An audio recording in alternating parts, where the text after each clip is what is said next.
Hiccups. Annoying, unstoppable, always at the worst moments. But what actually causes them?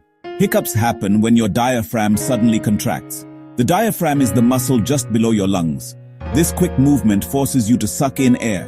That sudden air makes your vocal cords snap shut. Hic! That's the sound. But why does this happen? Eating too fast, drinking fizzy drinks, spicy food, getting excited.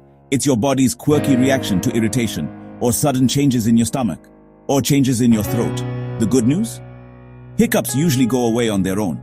If hiccups stick around more than 48 hours, it's time to see a doctor. So next time you hiccup, remember, your body's just keeping things interesting. Hit like if you've ever had the world's longest hiccup attack.